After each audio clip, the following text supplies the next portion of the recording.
Okay, बताओ। I am audible and visual to everyone?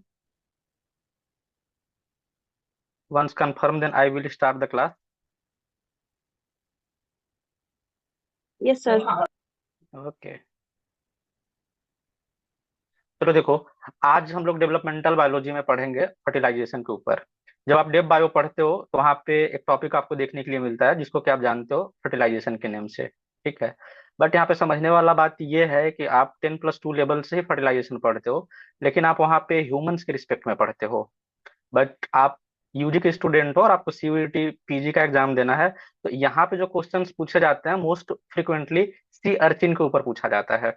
एक model organism है sea urchin, अभी तो मैं बताऊंगा उसके बारे में कि वो क्या है, कहाँ पे पाया जाता है। बट बाय द टाइमिंग आप इस बात को समझो कि फर्टिलाइजेशन आपको यहाँ पे सबसे पहले सी अर्चिन के बारे में पढ़ाया जाएगा। इसके बाद फिर मैं मैमल्स का पढ़ाऊंगा। क्लियर है ये बात ना? यहाँ पे देखो, मैं कुछ आपको समझाने के लिए, दिखाने के लिए कुछ स्ट्रक्चर्स रखा हूँ। ये देखो, एग सेल है and this one is sperm. ठीक है ना? तो ये जब दोनों फ्यूज होते हैं, फ्यूज होने के बाद जो फर्स्ट सेल बनता है, आप उसको जाइगोट बोलते हो। ठीक है। तो इर्द गिर्द हम लोग इसी के आसपास बात करेंगे। और आप आगे देखो। नाउ सी, जब आप किसी अच्छे खासे बुक को फॉलो करते हो तो वहां पर लिखा होता है fertilisation and the beginning a new organism. तो आप इसको ऐसे भी समझ सकते हो कि फर्टिलाइजेशन का मतलब होता क्या है। आप इस तरीके से भी इसको बोल सकते हो कि the beginning of new life is fertilisation. मतलब इसको आप इस तरीके से डिकोड कर सकते हो। लेकिन यहाँ पे इसका देखो डेफिनेशन लिखा हुआ है जिसको कि आप अपने माइंड में रख सकते हो कि फर्टिलाइजेशन होता क्या है। ठीक है ना? देखो यहाँ पे क्या बोला गया है। Fertilisation is the process whereby the gametes. अच्छा, आप गैमिट्स का बात करते हो तो गैमिट्स के तौर पे आप स्पर्म को जानते हो एंड एग को। ठीक है ना? Fuse together to begin the creation of a new organism. तो ये एक फर्टिलाइजेशन का बहुत ही सिंपल सा डेफिनेशन है जिसको कि आप अपने माइंड में रख सकते हो कि होता क्या है इसमें। कि सपोज करो कि एक स्पर्म है। ठीक है ना? तो लो, मैं यहाँ पे एक ऐसे स्पर्म बना दिया। ठीक। और ये देखो, एग है। अच्छा, स्पर्म एक, समझना बात को, स्पर्म एक गैमेटिक सेल है and egg is also a gametic cell. ये दोनों गैमेटिक सेल जब आपस में फ्यूज करेंगे, after the fusion of these two gametic cell, the formation of a new cell that is known as zygote. जब zygote बन जाएगा, after the formation of zygote, आप क्या बोलते हो? बिगिनिंग ऑफ न्यू लाइफ, या फिर बोलते हो आप क्रिएशन ऑफ न्यू ऑर्गेनिजम्स। ठीक है। तो आप अपने माइंड में इस बात को रखो कि फर्टिलाइजेशन है क्या। अगर आपसे फर्टिलाइजेशन पूछा जाए तो आप आंसर क्या करोगे?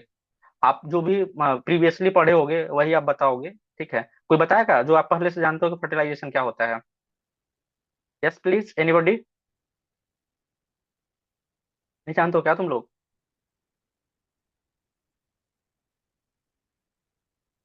कोई बात नहीं। तो आप इस चीज को ध्यान में रखना कि फर्टिलाइजेशन है क्या। ठीक है ना? आप बहुत सिंपल सा डेफिनेशन है जिसको कि आप ध्यान में रख सकते हो कि जो स्पर्म और एग है, इन दोनों का फ्यूजन फ्यूजन वाले प्रोसेस को ही हम क्या बोलते हैं? Fertilisation. And after the fertilisation beginning of new life start हो जाएगा।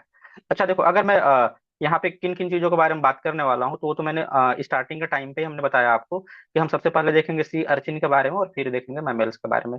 बट आपके माइंड में ये क्वेश्चन आना चाहिए कि हमें दो अलग अलग ऑर्गेनिज्म का क्यों पढ़ना है, तो उसका आंसर देखो आपको यहाँ मिलेगा।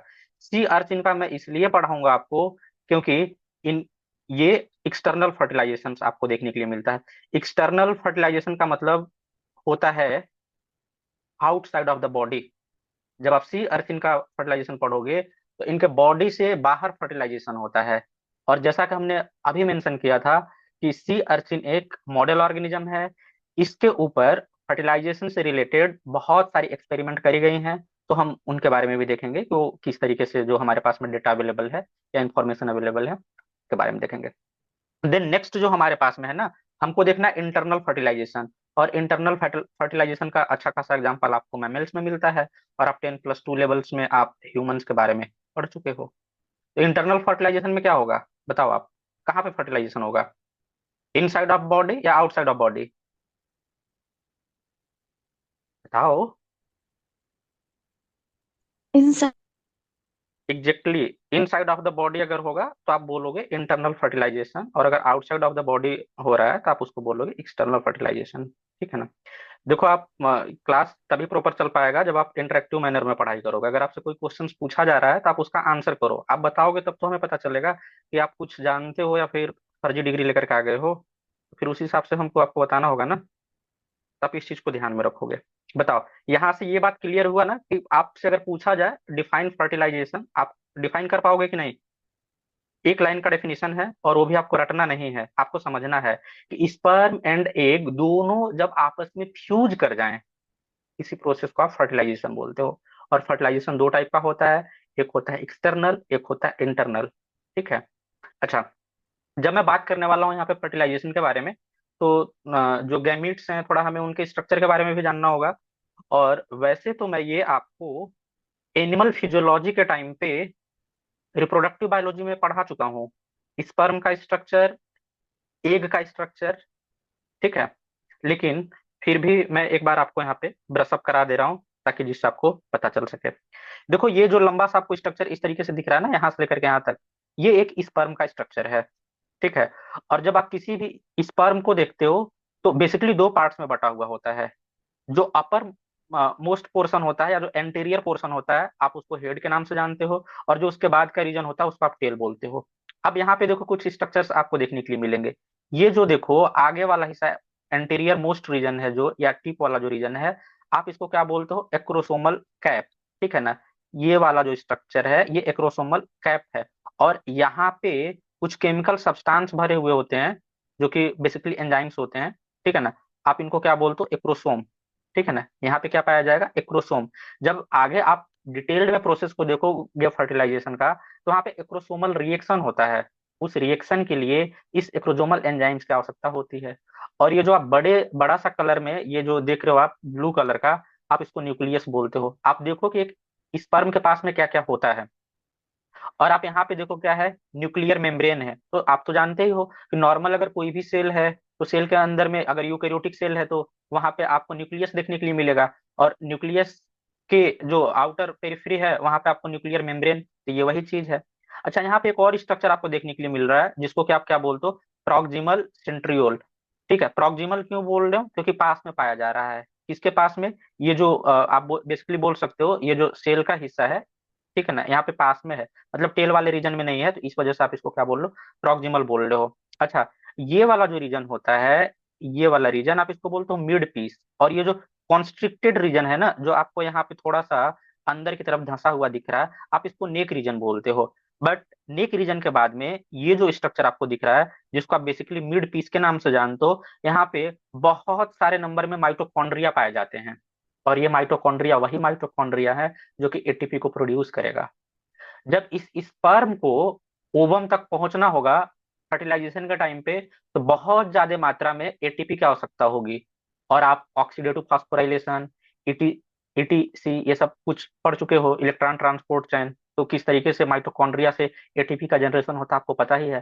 तो अगर जब अधिक से अधिक मात्रा में एटी ये माइटोकॉन्ड्रिया अवेलेबल होंगे तो अधिक से अधिक अमाउंट में एटीपी का फॉर्मेशन होगा। और जब एटीपी का फॉर्मेशन अधिक होगा तो इसको एनर्जी अधिक मिलेगा। तो ये स्विम कर पाने में हेल्प करेगा, इसको स्विम करने में। और ये इजिली अपने डेस्टिनेशन तक, एग तक पहुंच पाएगा। तो आपको इस चीज को भी अपने माइंड में रखना है कि जो स्पर्म का मिडिल पीस होता है वहां पे बहुत सारे माइटोकॉन्ड्रिया पाए जाते हैं जो कि एटीपी जनरेशन के लिए रिस्पॉन्सिबल होते हैं। देन इसके नीचे आओ, यहाँ पे देखो आपको देखने के लिए मिलेगा इस तरीके से जो लाइनिंग दिखाया गया है डेंस फाइबर है। इसके अलावा आपको यहाँ पे एक जो नीम देखने के लिए मिलता है। तो इतनी सारी स्ट्रक्चर आपको मिड पीस में देखने के लिए मिलती है। देखो क्वेश्चंस आपको यहाँ से मिलते रहता है, ठीक है ना, स्ट्रक्चर से भी बहुत सारे क्वेश्चंस आए हुए हैं। तो आप स्ट्रक्चर्स को बहुत अच्छे से ध्यान से इसको देख लो और आप क्वेश्चन तभी कर पाओगे। देन नेक्स्ट देखो, जो ये वाला रीजन है इसको आप क्या बोलते हो? एन्यूलस रीजन बोलते हो। और इसके बाद जो यहाँ से जो भी इस तरीके से स्टार्ट हो रहा है आप इसको टेल पीस बोलते हो। ठीक है। ये वाला प्रिंसिपल पीस है टेल का और ये टर्मिनल पीस पीस है टेल का। तो वैसे अगर आप देखोगे तो मैंने शुरुआत में क्या बोला कि आप स्पर्म को दो पार्ट में डिवाइड करते हो, हेड एंड टेल। ठीक है। जो हेड वाला रीजन है वो नेक से ऊपर वाला होता है। ये जो आप देख रहे हो ना, ये नेक रीजन, इससे ऊपर वाले को आप हेड बोलते हो, लेकिन इसके बाद जो भी पूरा हिस्सा है आप इसको टेल बोलते हो। ठीक है। और टेल में आपको ये बस केवल चीजें देखने के लिए मिलती हैं, एक्सियल फिलामेंट और एन्युलस के नीचे से स्ट्रक्चर है। तो चाहे तो आप ह्यूमन स्पर्म का बात करो, या फिर सी अर्चिन का बात करो, या फिर माइस का बात करो, या किसी भी एनिमल के स्पर्म का बात करोगे, उसका स्ट्रक्चर लगभग लगभग आपको ऐसा ही देखने के लिए मिलता है। उसमें आपको कोई चेंजेस देखने के लिए नहीं मिलेगा। बट अब देखो, ये तो बात अगर हो गया स्पर्म का, तो मैं आगे बात करूंगा एग का। ठीक है। तो ये देखो क्या है, ये एक एग सेल है, और ये जो मैं एग लिया हूं ये मैमल्स का एग है ना, और ये वाला जो एग है ये सी अर्चिन का एग है। अच्छा, जितना सिंपल स्पर्म था उतना सिंपल एग नहीं होता है। मतलब आप डिफरेंट डिफरेंट अगर आप स्पीसीज में देखोगे, ऑर्गेनिज्म में देखोगे, तो ये माइट भी स्लाइटली आपको डिफरेंसेस यहाँ पे शो होने को मिल सकता है। तो मैं सबसे पहले आपको यहाँ पे ह्यूमन एग के रिस्पेक्ट में दिखाता हूँ, देन फिर मैं थोड़ा सा आपको सियाचिन के रिस्पेक्ट में भी बताऊंगा कि होता क्या है। नाउ सी, ये जो सबसे बाहर ये आप इस तरीके का जो ये सेल देख रहे हो, ये लेयर देख रहे हो, ये क्या है? कोरोना रेडिएटा है। याद रहे, जो आउटर मोस्ट आपको इस तरीके से लेयरिंग दिख रही है, this one is corona radiata. ठीक है। अच्छा, यहाँ पे ये जो आपको दिख रहा है अंदर में सबसे, ये तो एक न्यूक्लियस है। ठीक। और ये जो येलो कलर का आपको दिख रहा है, आप इसको क्या बोलते हो? यॉक बोलते हो। तो आप इस चीज को आप वैसे भी विजुअलाइज कर सकते हो, अगर आप कभी भी एग को देखे होगे, ठीक है ना, जो एग आप खाते हो, मुर्गी का अंडा। ठीक है। तो वहां पे भी आप देखते हो कि इस तरीके का येलो कलर का आपको दिखता है। ये जो येलो पोर्शन होता है, ये यॉक होता है। ठीक है। और ये लगभग लगभग सभी एग में पाया जाता है, किसी में इसका अमाउंट अधिक होता है, किसी में कम होता है, लेकिन आपको ये चीज देखने के लिए मिलता है। अच्छा, इसके बाद ये जो आप लेयर देख रहे हो ना, ये वाला यहाँ पे मेंशन नहीं है, but this one is plasma membrane. ठीक है। और प्लाज्मा मेम्ब्रेन के बाहर आपको क्या देखने के लिए मिलेगा? Zona pellucida. ठीक है ना, आप इसको शॉर्टकट में जेडपी बोलते हो, जोना पेलुसिडा। ठीक है। तो आपको इस चीज को ध्यान में रखना है कि अगर मैमेलियन एग है, ठीक है, तो बाहर में आपको एक लेयर देखने के लिए मिलेगी, आप उसको बोलते हो कोरोना रेडिएटा। आप उसके अंदर जाओ, आप उसके अंदर जाओगे तो आपको देखने के लिए क्या मिलेगा? जेडपी। ठीक है। तो आप इसका सीक्वेंस याद रखना कि सबसे आउटर क्या है? Corona radiata. इसके बाद आप अंदर की तरफ बढ़ रहे हो तो आपको क्या देखने के लिए मिलेगा? ZP, zona pellucida. इसके बाद आपको क्या देखने के लिए मिलेगा? Plasma membrane. ठीक है ना। और प्लाज्मा मेम्ब्रेन के अंदर आपको क्या देखने के लिए मिलेगा? साइटोसॉल। ठीक है। वहां पे डिफरेंट डिफरेंट ऑर्गेनेल्स होंगे, और आपको न्यूक्लियस देखने के लिए मिलेगा, एक न्यूक्लियस। तो this is all about mammalian eggs. बताओ, यहाँ तक कोई डाउट? अभी तक कोई डाउट है तो बताइए। No sir. Okay. Now see, in the case of sea urchin egg, ये जो स्ट्रक्चर आप देख रहे हो जो डार्क कलर में आपको दिख रहा है, ये सी अर्चिन का एग है। ठीक है। अब यहाँ पे देखो क्या चीज है आपको। अच्छा, ये जो इस तरीके से इधर जो बाहर आपको ये दिख रहा है ना, ये दिस वन इज स्पर्म। ठीक है। ये किसका स्पर्म है? सी अर्चिन का ही स्पर्म है। तो इस पे आपको बहुत ज्यादा ध्यान नहीं देना है, मैं जिन जिन चीज पे आपको बता रहा हूँ उस पे। ये जो आपको यहाँ पे स्ट्रक्चर दिख रहा है, this one is female pronucleus. मतलब जो एग है, ठीक है, इस एग का न्यूक्लियस है। ठीक। आप ये जो लेयर देख रहे हो, इसको आप क्या बोलते हो? Egg plasma membrane. अच्छा, ये बात बताओ, इसमें कोई डाउट है क्या? अगर कोई भी सेल है तो उसके पास प्लाज्मा मेम्ब्रेन होगा कि नहीं होगा? अगर मैं उसको सेल कंसिडर करके चल रहा हूँ तो उसके पास प्लाज्मा मेम्ब्रेन होगा कि नहीं होगा, या नहीं भी हो सकता है? बताइए। देखो, अगर कोई मैं सेल कंसिडर कर रहा हूँ एग्जैक्टली, तो उसके पास प्लाज्मा मेम्ब्रेन होगा। विदाउट प्लाज्मा मेम्ब्रेन आपको कोई भी सेल देखने के लिए नहीं मिलता है। ये तो एक जनरल या कॉमन स्ट्रक्चर है जो कि आउटर मोस्ट बाउंड्री के तौर पे काम करता है। तो आप जहां पे भी देखें, आपको हर जगह पे प्लाज्मा मेम्ब्रेन देखने के लिए मिलेगा। ठीक है। तो इसमें कोई डाउट नहीं होना चाहिए। देन अगर आप यहाँ पे देख रहे हो, तो इसके साइड में आपको क्या देखने के लिए मिल रहा है? Vitelline envelope. ठीक है ना, ये जो हिस्सा है यहाँ पे, ये एक क्या है? वाइटलिन इन्वेलप है। देखो, ये तो आप आगे फर्दर समझोगे जब मैं फर्टिलाइजेशन का प्रोसेस आपको बताऊंगा कि वहां पे इनका क्या काम होता है, वाइटलिन इन्वेलप का काम क्या होता है, और ये जेली कोट का क्या काम होता है। ठीक है। अच्छा, एक चीज मैं आपको यहाँ पे बता देना चाहता हूँ पहले मैं आपसे पूछूंगा फिर मैं आपको बताऊंगा। आप देखो, जब भी पढ़ते रहते हो रिप्रोडक्टिव बायोलॉजी और ये गैमेट्स के बारे में, तो ऐसा कुछ आप सुनते रहते हो। कहीं पे आप सुनते हो एग, कभी आप सुनते हो ओवम, कभी आप सुनते हो oocyte। ये तीनों सेम है या इनमें कोई डिफरेंसेस है? बताओ। देखो, एग और बोलो या ओवम बोलो, बोथ आर सेम, इसमें कोई डिफरेंसेस नहीं है। ठीक है, आप अल्टरनेटिवली इसको यूज कर सकते हो, आप एग भी बोल सकते हो, आप ओवम भी बोल सकते हो। बट ये जो ऊ साइट है, ये ऊ साइट सेकेंडरी स्टेट होता है, ये वो स्टेट है एग का, जब ये रेडी होता है या प्रिपेयर होता है फर्टिलाइजेशन के लिए। समझ रहे हो? तो जब अगर आप oogenesis पढ़े होगे, याद करो, आप वहां पे प्राइमरी oocyte पढ़ते हो, सेकेंडरी oocyte पढ़ते हो। तो बेसिकली जब हम oocyte बोलते हैं तो ये सेकेंडरी स्टेट में होता है, जो कि आगे फर्दर प्रोसेस के लिए क्या है, रिस्पॉन्सिबल है या फिर प्रिपेयर है, आप ये चीज बोल सकते हो। तो आप तीनों को एक साथ मतलब आप नहीं यूज कर सकते हो, आप या तो एक बोलो या ओबम बोलो, दैट इज सेम चीज। ठीक है, जो आप ये स्ट्रक्चर देख रहे हो, ये एग है या ओबम है, कंप्लीट स्ट्रक्चर। ठीक है, और इससे पहले का जो स्ट्रक्चर होता है आप उसको क्या बोलते हो, oocyte बोलते हो। तो इस चीज को भी आप ध्यान में रखना अपने माइंड में। ठीक है, अब देखो, इसके बाद मैं यहाँ पे बात करता हूँ, और कुछ चीजें यहाँ पे लिखी हुई हैं कि फर्टिलाइजेशन में क्या क्या चीजें, मतलब किस तरीके से होता है। सी हियर, फर्टिलाइजेशन है फोर मेन इवेंट्स। जब आप फर्टिलाइजेशन को स्टडी करते हो तो इनमें आपको चार मेन इवेंट देखने के लिए मिलता है, जिसमें पहला क्या है, कॉन्टैक्ट एंड रिकॉग्निशन। जैसे अभी हमने आपको बताया कि जो सी अर्चिन है, सी अर्चिन में एक्सटर्नल फर्टिलाइजेशन आपको देखने के लिए मिलता है। और सी अर्चिन एक बोल सकते हो कि मरीन एनिमल्स है, समुद्र में पाया जाने वाला सी क्रिएचर है। और समुद्र में उतना पानी है, वहां पे उसका स्पर्म उसी के एग के साथ में कैसे मिलेगा और कैसे फ्यूज करेगा। वहां पे तो भाई अनसर्टेनिटी हो सकता है ना, उतना पानी है, उतना छोटा सा क्रिएचर होता है, उसका स्पर्म वो और छोटा होगा, एग के पास पहुंचे, हाउ इज इट पॉसिबल? और जबकि फर्टिलाइजेशन में कांटेक्ट मतलब स्पर्म और एग का एक दूसरे के कांटेक्ट में आना, और कांटेक्ट में आने से पहले रिकॉग्नाइज होना को मेरे ही स्पीसीज का है, ये चीज होना, तभी फर्टिलाइजेशन हो पाएगा। तो फर्स्ट इवेंट ये आपको देखने के लिए मिलता है, वो तो मैं अभी आगे बताऊंगा कि कैसे सी अर्चिन में होता है। बट बाय द टाइमिंग आप अपने माइंड में इस चीज को भी रखो कि किसी भी ऑर्गेनिज्म में अगर फर्टिलाइजेशन हो रहा है तो सबसे पहले क्या होगा, कॉन्टैक्ट। किस बेसिस पे? रिकॉग्निशन के बेसिस पे।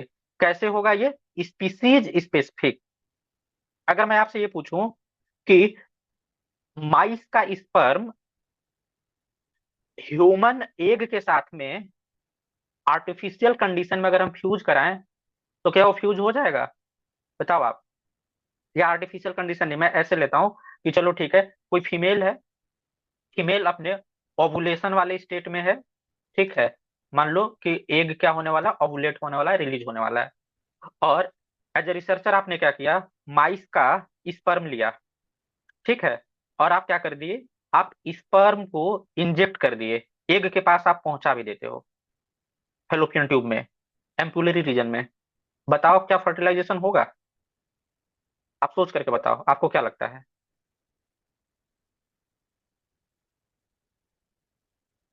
तो कोई लोग तो बताओ।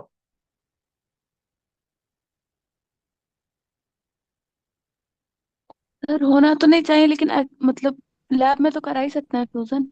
नहीं होता है। आप ऐसे कैसे कराओगे? आप लेकर के जाओगे, जब एक के साथ में उसको फ्यूज होना है, ठीक है, तो वो तो फ्यूज ही नहीं हो पाएगा ना, वहां पे एक्रोसोमल रिएक्शन होगा। एक तो डायरेक्टली डिनाई कर देगी ना कि ये तो मेरा स्पीसीज का नहीं है, नहीं होगा, आप नहीं करा सकते हो।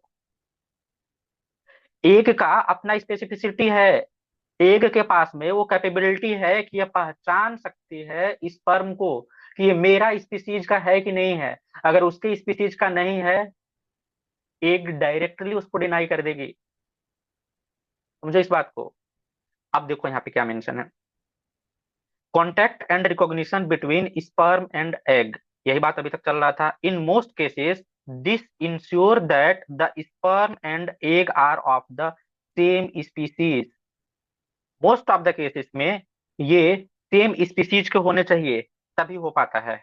ठीक है, यहाँ पे देखो जो मोर कॉमन है उसका बात किया गया है। अब उस तरीके से मतलब देखोगे कंडीशन बेस्ड तो माइट भी थोड़ा बहुत आपको वेरिएशन शो हो सकता है, but most of the cases में ऐसा नहीं होता है। मतलब ये चीज तो पॉसिबल आप नहीं के बराबर ही मानो कि स्पर्म किसका रहे, माइस का, या एग रहे माइस का, और आप अपोजिटली ह्यूमन का लेकर के उसके साथ में फर्टिलाइज करा रहे हो, तो नहीं होगा, क्योंकि वो डायरेक्ट डिनाई कर देगी। ठीक है, नेक्स्ट देखो क्या है, तो आप यहाँ पे बस इस चीज को ध्यान में रखो कि एक जो फर्स्ट स्टेप है क्या होना चाहिए, contact and recognition. Then second step में आप क्या बात करते हो, रेगुलेशन का। रेगुलेशन किस चीज का, regulation of sperm entry into the egg. आपको ये बात पता ही है कि एक एग है और इस एग के पास में मिलियंस नंबर में स्पर्म पहुंचते हैं, बट फर्टिलाइजेशन के लिए तो एक ही स्पर्म चाहिए। तो अगर एक से ज्यादा स्पर्म एंट्री ले लेता है एग के अंदर, तो ऐसे केसेस में पॉलीप्लॉइडी कंडीशन हो जाएगा। समझना, हम लोग कैसे क्रिएचर हैं, डिप्लॉयड। और अगर दो स्पर्म घुस गया अंदर, या एक से ज्यादा तीन चार, तो ऐसे कंडीशन में आप क्या बोलोगे, पॉलीप्लॉइडी कंडीशन। और ये कैसा कंडीशन है, लिथल हो जाता है, घातक, जानलेवा। तो इस चीज का भी रेगुलेशन आपको देखने के लिए मिलेगा कि एक एग के साथ में एक ही स्पर्म फ्यूज करे। आप यहाँ पे देखो, only one sperm nucleus can ultimately unite with the egg nucleus. ये एग का अपना स्ट्रेटजी होता है कि मात्र एक ही न्यूक्लियस अंदर एंट्री कर पाए। समझो इस बात को, अगर एक से ज्यादा न्यूक्लियस एंट्री करेगा तो वो कैसा कंडीशन लेकर के आ जाएगा, प्लॉइडी, पॉलीप्लॉइडी, और वो उसके लिए लिथल हो सकता है। इसका भी रेगुलेशन होता है। This is usually accomplished by allowing only one sperm to enter the egg and actively inhibiting any other from entering। और जैसे ही एक स्पर्म उस एग के अंदर चला जाएगा, एग एक्टिव तरीके से बाकी स्पर्म के लिए इनहिबिटिंग फीचर शो करने लग जाएगी, मतलब कोई दूसरा स्पर्म ना पहुंच पाए। और इसका मैकेनिज्म होता है, वो तो मैं आगे आपको पढ़ाऊंगा, fast block of polyspermy and slow block of polyspermy. उसके लिए एग ने क्या किया हुआ है, स्ट्रेटजी अडॉप्ट किया हुआ है। मैं आपको उसको डिटेल में पढ़ाऊंगा। बाय द टाइमिंग आप इस बात को अपने माइंड में रखो कि रेगुलेशन होता है यहाँ पे, एक एग के साथ में एक ही स्पर्म फ्यूज होना चाहिए। और अगर एक एग के साथ में एक से ज्यादा स्पर्म फ्यूज कर गया, तो ये कंडीशन लिथल हो सकता है। इतनी सी बात क्लियर है, बताइए।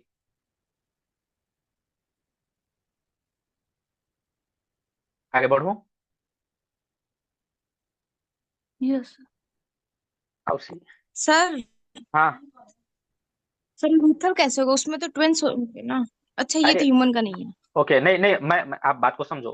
ह्यूमन में भी अगर आप लोगे ना, अभी तो मैं सीयरसिन का बात, अभी सीयरसिन पे आया ही नहीं हूँ। नाइस क्वेश्चन, आपका क्वेश्चन जायज है। मैं अभी आपको बताता हूँ कि लिथल कैसे होगा और ट्विंस का क्या कंडीशन है। ठीक है, देखो, ट्विंस तब बनेंगे ना, चलो ध्यान से सारे बच्चे सुनना, ट्विंस का क्या केस है।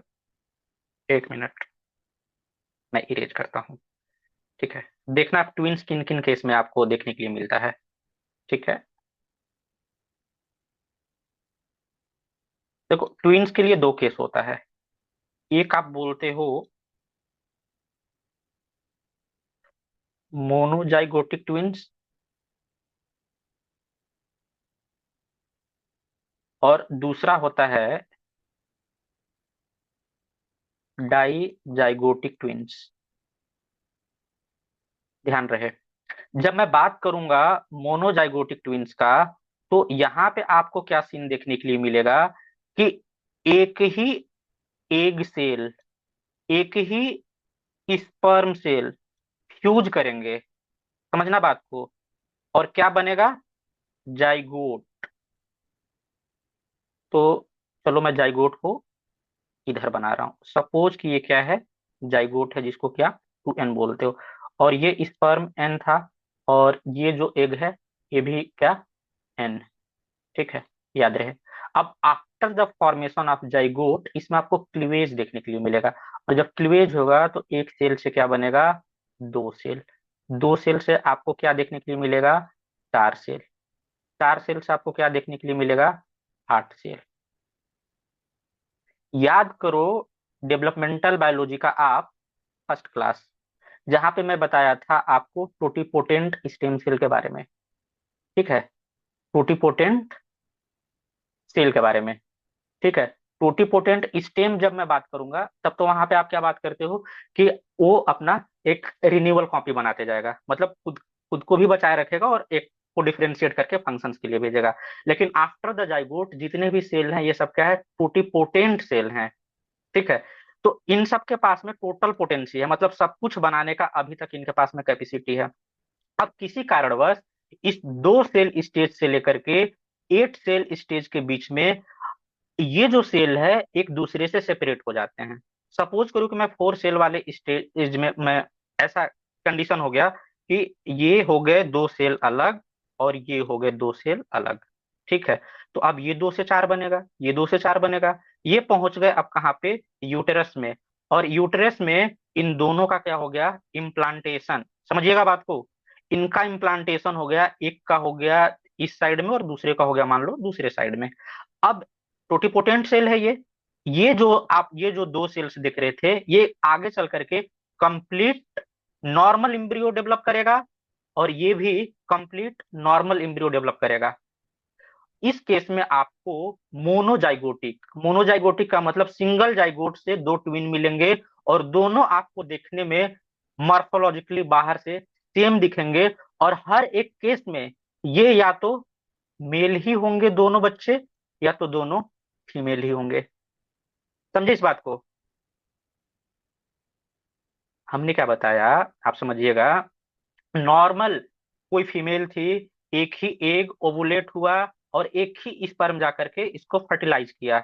इससे क्या बना? जाइगोट बना। जाइगोट में क्लीवेज हुआ। 2 से 8 सेल के बीच की जो स्टेज होती है वहां पे कभी भी सेल अगर किसी कारणवश अलग अलग टूट जाते हैं, आप समझो कि आपके पास में 4 छोटे छोटे बॉल लाइक स्ट्रक्चर हैं जो एक दूसरे से जुड़े हुए हैं और वो किसी कारणवश एक दूसरे से अलग हो गए। अब इनके पास में कैपेसिटी है कि ये कंप्लीट स्ट्रक्चर बना सकते हैं, तो ये कंप्लीट बनाएगा। अब ये बात समझो कि जो ये स्पर्म आया था, सपोज करो कि ये एक्स था और फीमेल तो ऑलवेज एक्स ही प्रोड्यूस करेगी, तो एक्स एक्स कैसा जो फिटस आपको देखने के लिए मिलेगा? फीमेल। तो यहाँ पे जो दोनों ही फिटस आपको देखने के लिए मिलेंगे कैसे मिलेंगे? फीमेल, दोनों ही फीमेल रहेंगे। और अगर यहाँ पे ये जो क्रोमोजोम था, ये वाला जो ये स्पर्म के पास में अगर सपोज करो कि आप वाई होता, तो ऐसे केसेस में वाई एक्स के साथ में फ्यूज करके मेल बनाता तो दोनों बच्चे मेल होते। तो ये तो नॉर्मल केस था। अब आपका ये केस है कि मतलब किस तरीके से डाइजाइगोटिक वाले में बनेगा। तो जो डाइजाइगोटिक ट्विंस है यहाँ पे आपको क्या देखने के लिए मिलेगा? यहाँ पे एक बच्चा मेल हो सकता है और एक बच्चा फीमेल हो सकता है। लेकिन ये केस तब पॉसिबल है जब कोई फीमेल ओवुलेशन सेम टाइम पे 2 एग का कर दे, जो कि नॉर्मल कंडीशन नहीं होता है। आमतौर पे आप क्या जानते हो या क्या होता है कि कोई भी फीमेल है ऑन देयर मेंस्ट्रुअल साइकिल, जब साइकिल के मिड डे में होती है तो एक ही एग को रिलीज करती है। लेकिन किसी कारण से अगर उस मंथ में 2 एग रिलीज हो गए और उसी टाइम पे स्पर्म पहुंच गए, तो एक सेपरेट स्पर्म इस एग को फर्टिलाइज करेगा और एक सेपरेट स्पर्म इस एग को फर्टिलाइज करेगा। और हो सकता है कि ये स्पर्म एक्स हो सकता है और ये वाई हो सकता है। ऐसे में एक बच्चा आपको मेल और एक बच्चा आपको फीमेल देखने के लिए मिलेगा, या दोनों यहाँ पे भी एक्स आया यहाँ पे भी एक्स आया तो दोनों बच्चे फीमेल, या यहाँ पे भी वाई यहाँ पे भी वाई तो दोनों बच्चे मेल। मतलब यहाँ पे कोई भी कंडीशन हो सकता है। और इस केस में दोनों बच्चे बिल्कुल सेम आपको नहीं दिखेंगे।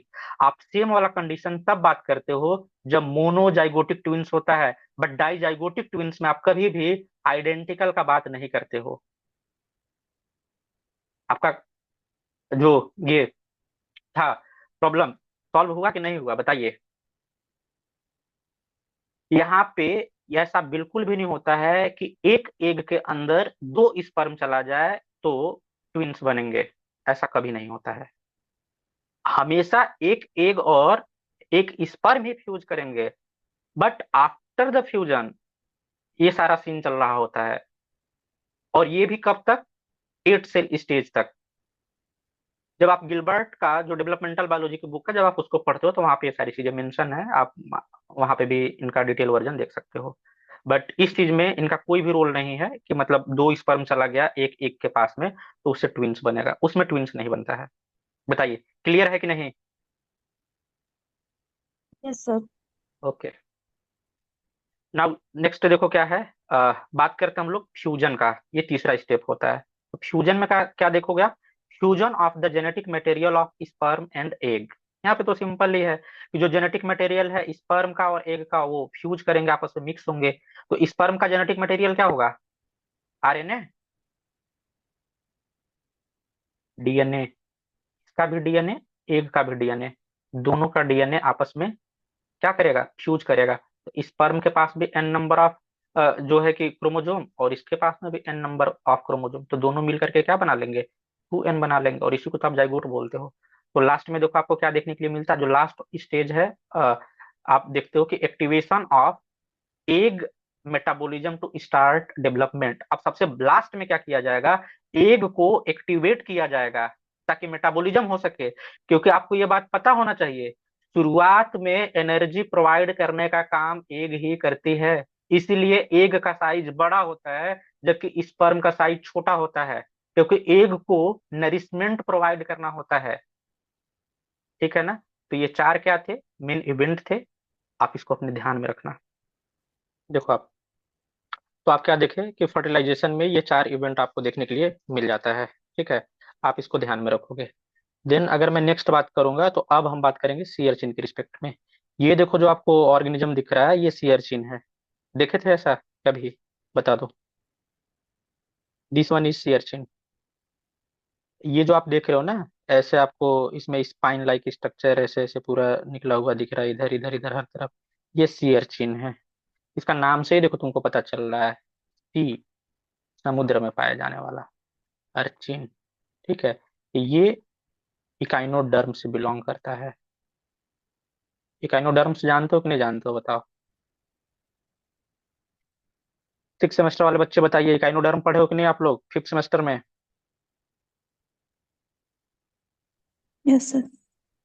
उसका यूनिक फीचर्स क्या था, याद है या भूल गए? Water vascular system. Exactly, water vascular system पाया जाता है। ठीक है, तो चलो अब हम थोड़ा सा यहाँ पे सी अर्चिन के बारे में बात करते हैं। आप इसको देखो, क्योंकि इसी का हमको रिप्रोडक्शन पढ़ना है। तो आप देखो, सामान्य नेम जो इसका आप देखते हो वो तो सी अर्चिन है, लेकिन जब अगर आप इसका साइंटिफिक नेम देखते हो या जूलॉजिकल नेम देखते हो तो इसका नाम देखो क्या है, एरेबेसिया पंक्टुलेटा। ठीक है, तो आप इस चीज को भी, अच्छा जब आप एग्जाम में जाओगे आपको क्वेश्चन मिलेगा, तो कभी सी अर्चिन भी लिखा हुआ हो सकता है, कभी आपको अरेबिकिया पंक्चुलाटा भी लिखा हुआ मिल सकता है, या कभी कभी जनरली इकाइनोडर्म्स भी लिखा हुआ मिल सकता है। बट कुछ भी मिले, आपको इसी को एग्जाम के टाइम पे याद करना होगा। ठीक है, अब इसका मैं यहाँ पे थोड़ा सा फीचर्स रख दिया हूँ कि क्या क्या आपको देखने के लिए मिलेगा। तो आप देखो यहाँ पे ये स्मॉल ऑर्गेनिज्म है, स्पाइनी। अभी हमने दिखाया कि इसके बॉडी पे आपको कांटा जैसा स्ट्रक्चर दिख रहा था, ग्लोबुलर शेप होते हैं, पूरा ग्लोब के जैसे।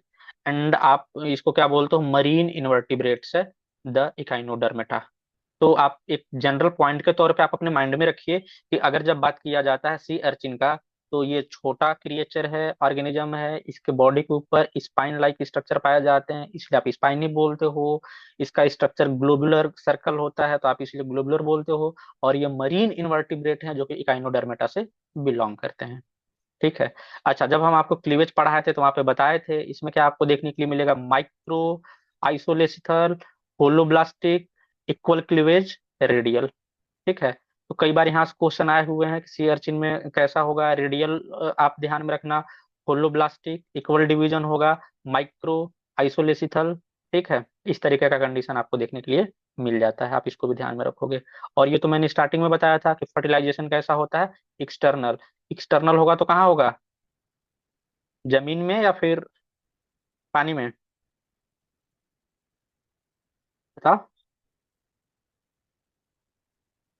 सॉइल में होगा या वाटर में होगा? वाटर और में। जब यहाँ पे लिखा है मरीन इन्वर्टिब्रेट तो वाटर नहीं बोल रहे हो तुम लोग, इतना लेट लगाओगे? अच्छा, एक बात और ध्यान आप रखना, इसमें लार्वल स्टेज आपको देखने के लिए मिलता है और कभी कभी पूछ लिया जाता है। और वो लार्वा क्या है, उस लार्वा का क्या नाम है? प्लूटियस लार्वा। याद रहे आपको, सी अर्चिन के लार्वा का नाम क्या है? प्लूटियस। कभी कभी यहाँ से क्वेश्चन आते रहता है। अच्छा, ये तो वही इवेंट लिखा है जो मैं पहले बताया हूँ। Contact and recognition, regulation of sperm entry, fusion of genetic material, activation of egg metabolism to start development. तो क्या इसको हमको समझाना पड़ेगा कि याद है? अभी तुरंत ही तो बताया हूँ, याद है ना? आगे बढ़ूं? Yes sir. ओके। अब यहाँ पे कुछ आपको स्टोरी को ध्यान में रखना होगा कि क्या क्या चीज चल रहा होता है। देखो, जो स्पर्म है, sperm in testis are immobile.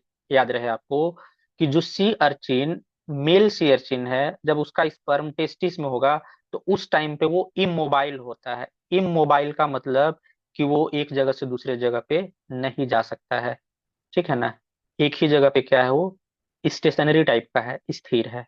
ऐसा वजह क्या है? उस टाइम पे पीएच जो होता है, देखा गया कितना होता है? 7.2। क्वेश्चन यहां से बनेगा, आप सुनना ध्यान से। In sea water once they are released, जैसे ही इनको टेस्टिस से रिलीज कर दिया जाएगा सी वाटर में, क्या हो जाएगा? सुनना। हाउ एवर डायरेक्शन लेस, मतलब इनका कोई डायरेक्शन नहीं है कहाँ जाना है कहाँ आना है, but mobility develops because of change of pH 7.6। जब टेस्टिस में था तो इसका पीएच कितना था? 7.2। जैसे ही सी वाटर में रिलीज हुआ, इसका पीएच कितना हो गया? 7.6। ये जो पीएच में डिफरेंस आ रहा है, इस डिफरेंस की वजह से जो इसका स्पर्म है उसमें आपको मोबिलिटी देखने के लिए मिल जाएगा। समझ गए? But problem is that they are directionless. इनको पता ही नहीं है कहाँ जाना है, बट जाना तो है। कैसे जाएंगे? सिग्नल मिलेगा तो मैं आगे बताऊंगा। आगे देखो, change in pH activates protein dynein ATPs. मेरे बच्चे, इसको आप कहीं पे लिख करके रख लेना।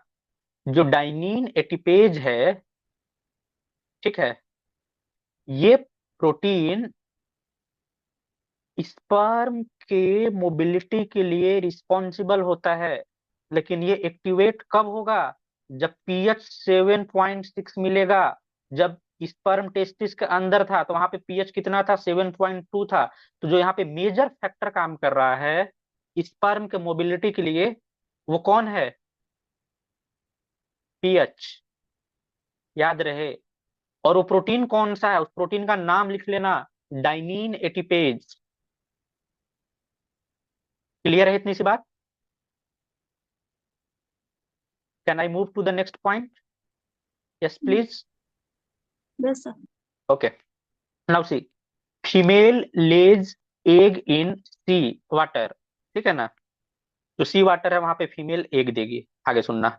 Egg is surrounded by vitelline membrane and each egg is somewhat suspended in egg jelly.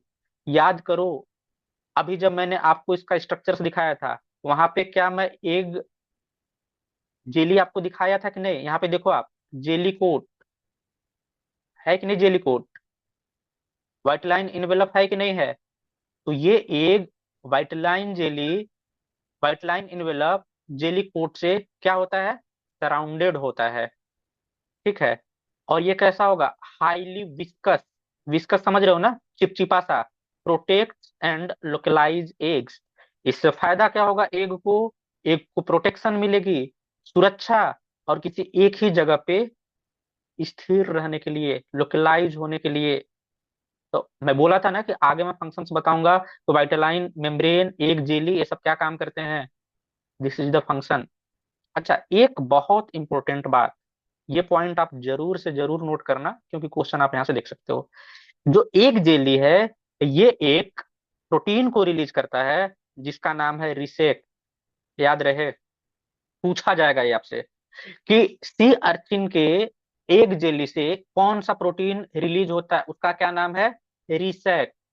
जो कि 14 amino acid long chemotactic molecule है, ठीक है, whose concentration gradient is developed. आप ऐसे बात को समझो कि अगर ये एग है और एक जेली से ये एग क्या है, सराउंडेड है, और ये एक जेली क्या कर रहा है, रिसेप्ट को रिलीज कर रहा है, ये किस मैनर में काम करेगा, कॉन्सेंट्रेशन ग्रेडियंट मैनर में। मतलब एग के पास में इसका कॉन्सेंट्रेशन हाई रहेगा, और जैसे जैसे आप दूर जाओगे इसका कॉन्सेंट्रेशन क्या हो जाएगा, कम। तो आप ऐसे समझो कि अगर ये एक जेली है, यहाँ पे ऐसे रिसेक्ट था, मैं रिसेक्ट का यहाँ पे कितना मॉलिक्यूल बनाया, 6 मॉलिक्यूल। इससे थोड़ा दूर जाओ तो यहाँ पे कितना रहेगा, 5 मॉलिक्यूल। इससे और दूर जाओ, 4 मॉलिक्यूल। इससे और दूर जाओ, 3 मॉलिक्यूल। इससे और दूर जाओ, 2 मॉलिक्यूल। इससे आगे जाओ, 1 मॉलिक्यूल। पता चला यहाँ तक कुछ भी नहीं है। तो अभी जो हमने आपको बताया था कि यहाँ पे देखो, जो स्पर्म है ये डायरेक्शन लेस है, लेकिन स्पर्म को सिग्नल मिलता है, और वो सिग्नल का काम कौन कर रहा है, रिसेक्ट। रिसेक्ट को सेंस कर सकता है स्पर्म, और जिधर इसको रिसेक्ट मिलेगा उधर स्पर्म दौड़ते हुए आएगा, और फिर वो एग के पास में पहुंच जाएगा। बताओ, ये बात समझ में आ रहा है? यस। तो आप देखो यहाँ पे क्या मेंशन है, नियर टू एग हाई। क्या हाई होगा, रिसेक्ट।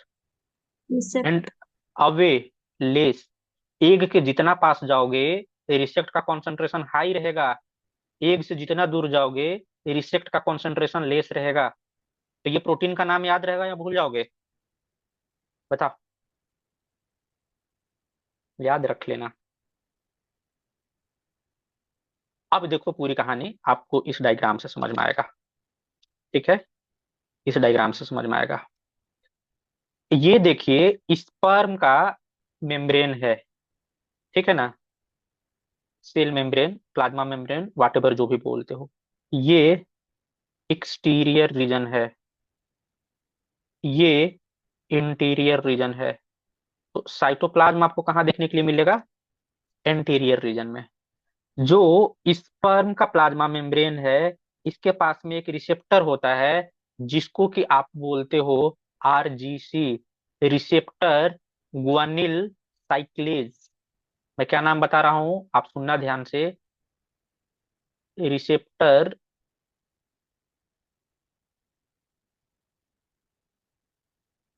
गुआनिल साइक्लेज। शॉर्टकट में इसी को आप क्या बोलोगे, आरजीसी। ये किसका रिसेप्टर है, रिसेक्ट का। रिसेक्ट कहाँ से रिलीज हो रहा था, एग से, एग के वेटलाइन मेम्ब्रेन से। तो ये देखो रिसेक्ट मॉलिक्यूल है, ये रिसेक्ट जैसे आएगा, आरजीसी जो रिसेप्टर्स ग्वानिल साइक्लेज है इसके साथ में बाइंड करेगा। अब इसके बाइंड करने की वजह से होगा क्या, यहाँ पे आप देखो, ये जो जीटीपी है, ठीक है ना, ये किस में कन्वर्ट हो जाएगा, साइक्लिक जीएमपी में, ठीक है ना। गुआनोसिल या गुआनिन ट्राइफॉस्फेट जो है, ये किस में, मोनोफॉस्फेट में, साइक्लिक गुआनोसिन मोनोफॉस्फेट में कन्वर्ट होगा। और यहाँ पे कैल्शियम चैनल है, इसको ये क्या करेगा, ओपन करेगा। इस कैल्शियम चैनल के ओपन होने की वजह से कैल्शियम का एंट्री स्पर्म सेल के अंदर बढ़ जाएगा, और जैसे कैल्शियम का एंट्री स्पर्म के अंदर बढ़ेगा, स्पर्म स्विम करके किधर की तरफ भागते हुए पहुंचेगा, एग की तरफ। समझ में आ रहा है बात मैं क्या बोल रहा हूँ, ध्यान से सुनना। ये जो आप डायग्राम देख रहे हो, ये जो स्ट्रक्चर देख रहे हो, ये स्पर्म का प्लाज्मा मेम्ब्रेन है, सी अर्चिन का, उसके प्लाज्मा मेम्ब्रेन पे रिसेप्टर पाया जाता है, जिसको कि आप बोलते हो रिसेप्टर गुआनिलील साइक्लेज, क्योंकि रिसेप्ट से बाइंड करेगा। रिसेप्ट से जैसे बाइंड करेगा, इंटरनल रिएक्शन होगा, सिग्नलिंग होगी, और कैल्शियम चैनल को ये ओपन करेगा। जैसे कैल्शियम चैनल ओपन होगा, कैल्शियम का एंट्री होगा स्पर्म सेल के अंदर, और स्पर्म के अंदर जब कैल्शियम पहुंचेगा, तो ये स्विम करते हुए किधर की तरफ पहुंचेगा, एग की तरफ। अब इसका एक्सप्लेनेशन देखो, यहाँ पे लिखा हुआ है, मॉडल फॉर कीमोटैक्टिक पेप्टाइड। कीमोटैक्टिक, कीमो का मतलब केमिकल, टैक्टिक का मतलब टेक्टाइल नेचर लेकर के आ रहा है इसके तरफ में, और ये पेप्टाइड है। पेप्टाइड क्यों बोल रहे हैं, 14 अमीनो एसिड का है। इन सी अर्चिन स्पर्म, अभी तक हम किसके बारे में बात किए हैं? रिसेप्ट के बारे में बात किए हैं। ठीक है, अब आगे देखो क्या यहाँ पे मेंशन है। Resact from Arbacia egg jelly binds to its receptor on the sperm. जो रिसेप्ट है एक जेली से रिलीज हुआ था, वो जाकर के कहाँ पे बाइंड करेगा? एग जो स्पर्म के पास में जो रिसेप्टर है उसके साथ में।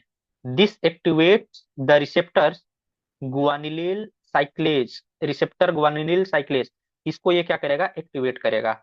अब इसके एक्टिवेट होने से इसका एक्टिविटी आएगा, forming intracellular cyclic GMP in the sperm. अब देखो स्पर्म के पास में क्या बन रहा है? Cyclic GMP. ठीक है, इससे क्या होगा? The cyclic GMP opens calcium channel. ये जो साइक्लिक जीएमपी है इस कैल्शियम चैनल को क्या कर रहा है? ओपन कर रहा है। हमेशा ये ओपन नहीं होता है, ये क्लोज होता है। ओपन कब होगा? जब रिसेप्ट बाइंड करेगा स्पर्म के मेम्ब्रेन पे इस रिसेप्टर के साथ में।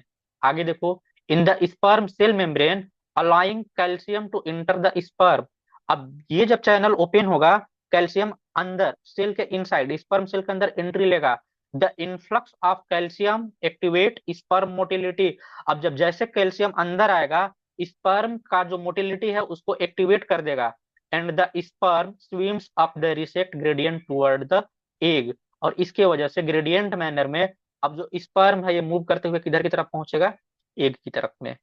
बिहाइंड द स्टोरी, जो हमने शुरुआत में आपसे क्वेश्चन पूछा था कि ऐसा क्या है, समुद्र है, सी वाटर है, वहां पे different different types of organism है, बहुत सारे आपको वहां पे सी एनिमल मिलेंगे। कैसे ये चीज डिसाइड हो पाएगा कि जो सी अर्चिन है इसका स्पर्म सी अर्चिन के एग के पास में ही पहुंचे, और वो भी सेम स्पीसीज के पास में?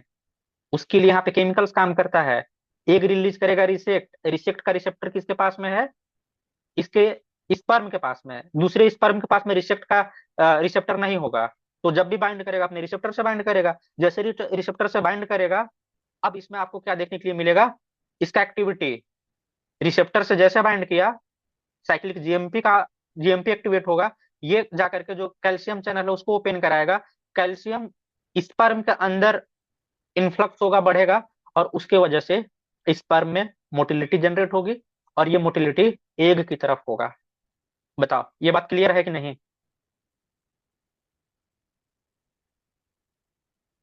बता दो। हाँ सर क्लियर। अगर ये नहीं होगा तो कभी भी फर्टिलाइजेशन होना सही तरीके से पॉसिबल नहीं है। तो ये मैकेनिज्म है जो भी काम करता है। अब देखो यहाँ पे लिखा हुआ है, sperm plasma membrane express R, R for रिसेप्ट।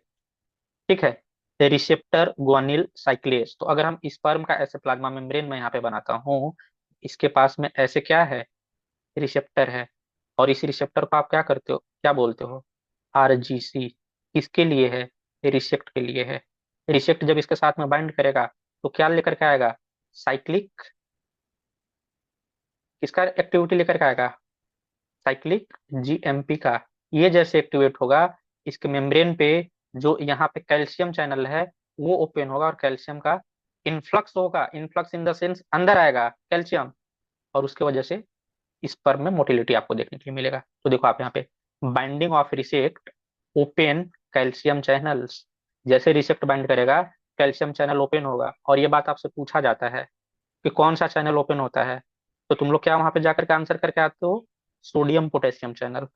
क्योंकि सबसे ज्यादा आप जीवन में सोडियम पोटेशियम चैनल ही पढ़ते हो।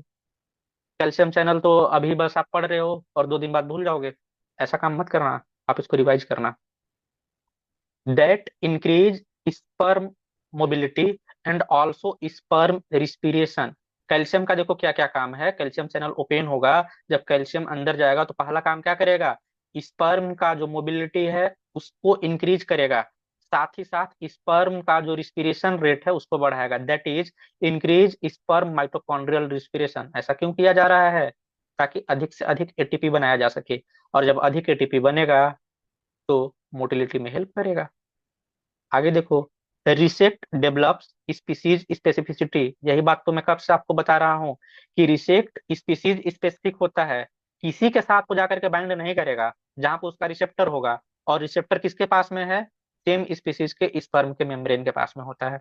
नेक्स्ट आप देखो क्या है, different closely related sea urchin in the same habitat release resect however with little difference। ठीक है, जबकि ये चीज देखा गया है कि जो सी अर्चिन का जो रिलेटेड स्पीसीज है, ठीक है ना, वो लोग भी रिसेक्ट को रिलीज करते हैं, उसमें स्लाइटली डिफरेंस होता है, बट इतना डिफरेंस होता है कि वो डिफरेंशिएट कर पाए कि कौन हमारा स्पीसीज का और कौन हमारा स्पीसीज का नहीं है। याद रहे ये बात। रिसेक्ट क्या है? Sperm guiding and sperm activating peptide है। तो ये भी आपको स्टेटमेंट वाले क्वेश्चन में मिल सकता है, ठीक है ना। रिसेप्ट स्पर्म गाइड भी कर रहा है, बताओ गाइड नहीं कर रहा है? जब ये बात आपको बोला गया कि स्पर्म एग की तरफ मूव करते हुए पहुंच रहा है, तो जब अगर एग की तरफ ही जा रहा है तो मतलब उसको गाइड भी कर रहा है, और साथ ही साथ स्पर्म को एक्टिवेट भी तो किया, तभी तो इसमें मोबिलिटी का आप नेचर लेकर के आ रहे हो। कैसे मोटिलिटी इसमें आपको देखने के लिए मिलेगा? रिसेप्ट की वजह से। तो आप इसको क्या बोलते हो? Sperm attracting. ये सारे पॉइंट्स हैं जो कि आपको ध्यान में रखना है कि रिसेप्ट क्या क्या कर सकता है, क्या क्या कराता है। Eggs not only decide the type of sperm they are attracting but also decide the timing at which attract them. देखे, पूरा कहानी आकर के कहाँ पे खत्म हो गया? फीमेल के ऊपर। ये एग को ही डिसाइड करना है कि कब स्पर्म को एंट्री करना है और कब उसको अट्रैक्ट करना है। चलो, स्पर्म तो मान लो कभी भी रिलीज हो गया, सपोज करो कि जो मेल है उसने स्पर्म को रिलीज कर दिया, अगर सेम टाइम पे एग से रिसेक्ट को रिलीज नहीं किया जाएगा तो क्या वो स्पर्म एक्टिवेट हो पाएगा? क्या वो एग तक पहुंच पाएगा?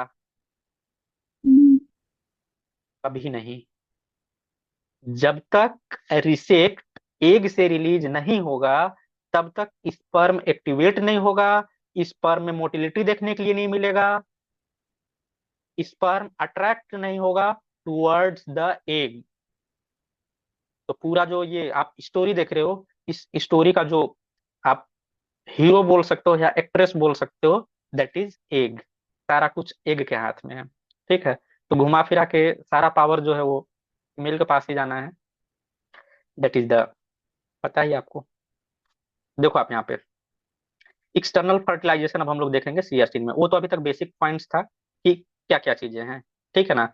अब यहाँ से देखिए कुछ चीजें जो आपको ध्यान में देना है। क्या है वो चीज? How can sperm and eggs meet in such a dilute concentration. मतलब आप समुद्र जस्ट इमेज करो, इमेजिन कि मतलब कितना पानी है वहां पे, उस डाइल्यूट कॉन्सेंट्रेशन में इतना छोटा छोटा सा एग और स्पर्म कैसे मिल रहे हैं? इसके अलावा दूसरा क्वेश्चन देखो क्या है, how can sperm be prevented from attempting to fertilise eggs of another species. इसका आंसर तो खैर अभी आपको मैं पीछे पिछले वाले स्लाइड में ही दे दिया हूँ कि कैसे एक जो स्पर्म है वो दूसरे स्पीसीज के स्पर्म के ये एग के साथ में फ्यूज नहीं कर पा रहा है। इसके पीछे का क्या है? तो देखो इसका दो आंसर है, एक तो क्या है, स्पीसीज स्पेसिफिक स्पर्म अट्रैक्शन, और दूसरा क्या है, स्पीसीज स्पेसिफिक स्पर्म एक्टिवेशन। मतलब अपने स्पीसीज का अगर स्पर्म है तभी उसको अट्रैक्ट किया जाएगा एग के द्वारा, और तभी उसको एक्टिवेट भी किया जाएगा।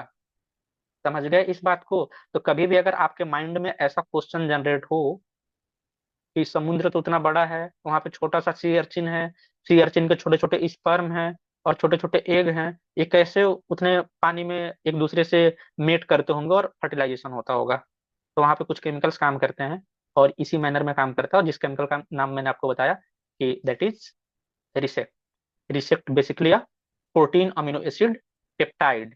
ध्यान रहे, मेमोरी बेस्ड क्वेश्चन बन सकता है।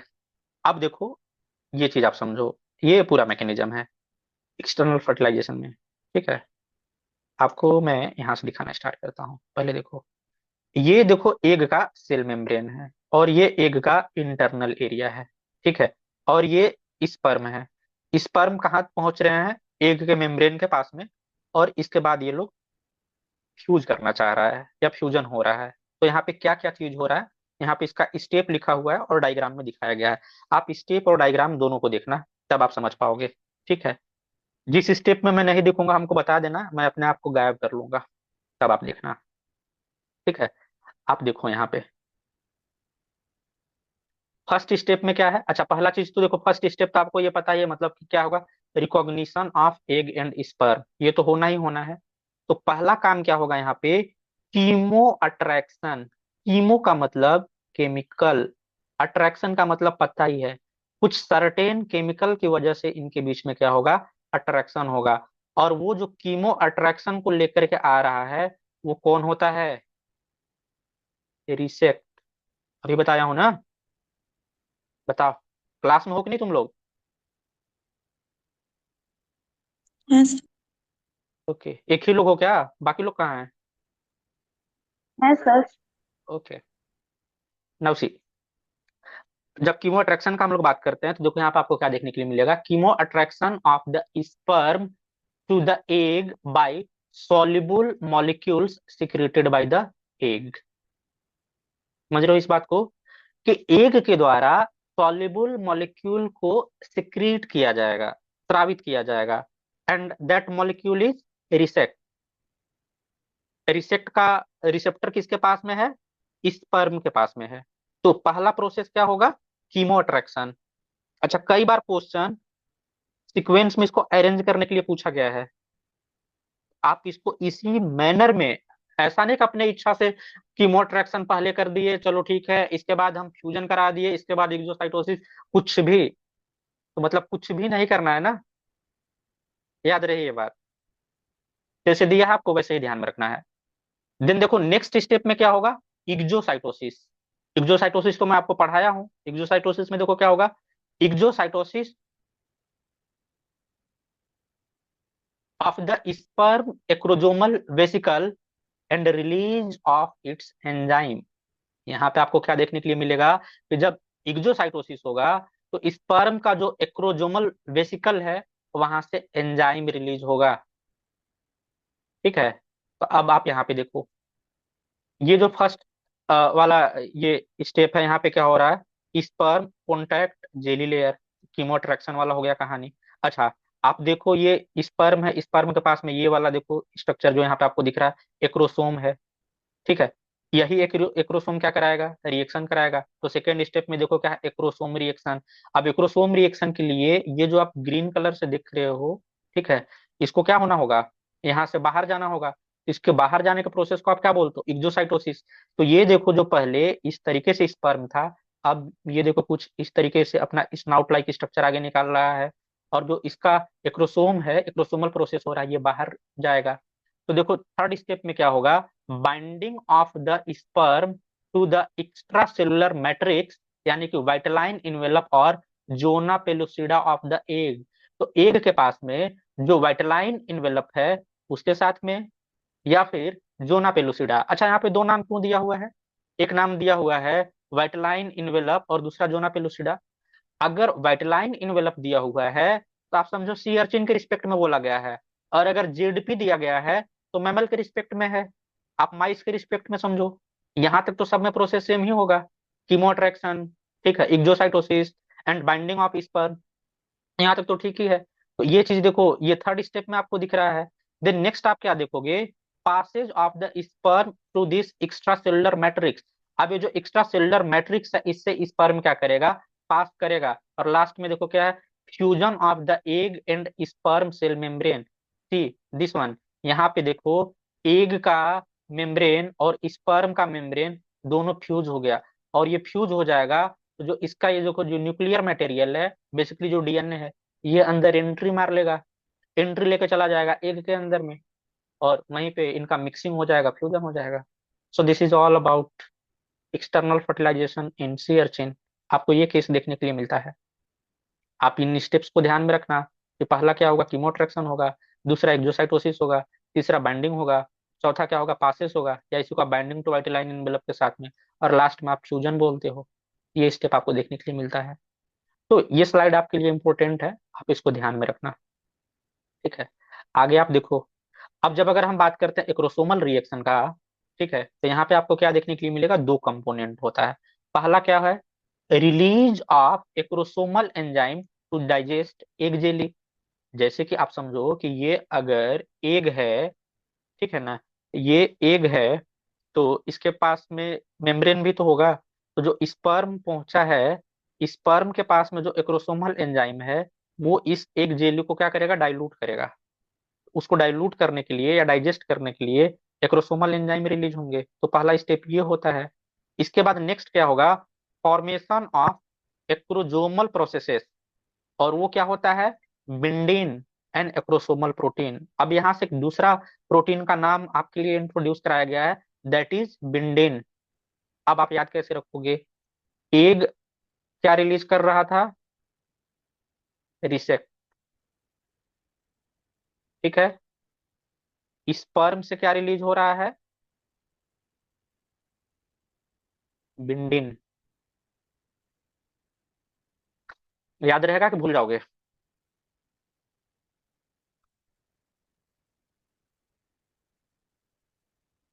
बता दो,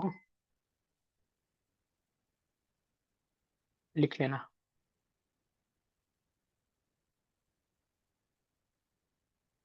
सब कुछ ठीक है ना, सुनाई दे रहा है ना, क्लास में हो ना तुम लोग? हाँ सर। ओके, कितना शांत हो जाते हो तुम लोग। अब ये देखो इसका मैकेनिज्म है कि ये किस तरीके से काम करता है, ठीक है। ये स्पर्म का दिखाया गया है, सी दिस वन इज बिंडिंग जो अंदर आपको दिखाया गया है, और ये क्या है, एक्रोसोमल मेम्ब्रेन है, और स्पर्म सेल का ये मेम्ब्रेन है। अब ये देखो धीरे धीरे बाहर की तरफ इसको रिलीज किया जा रहा है।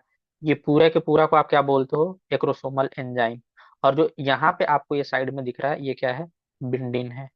तो ये एक प्रोसेस है, ABCD करके, जो कि आपको ऊपर दिखाया गया है, इस तरीके से रिलीज होता है, जो कि फर्टिलाइजेशन में हेल्प करता है। यहाँ पे देखो इसका एक्सप्लेनेशन भी है कि acrosome reaction in sea urchin sperm, the portion of the acrosomal membrane lying directly beneath the sperm cell membrane fuse with the cell membrane to release the contents of the acrosomal vesicles. तो जो ये acrosomal vesicles के forms में, इसके पास में जो भी इसका कंटेंट है बेसिकली बिंडिन के फॉर्म में, उसको ये क्या करता है, रिलीज कर देता है, ठीक है। तो आपको ये चीज देखने के लिए मिल जाता है, ठीक।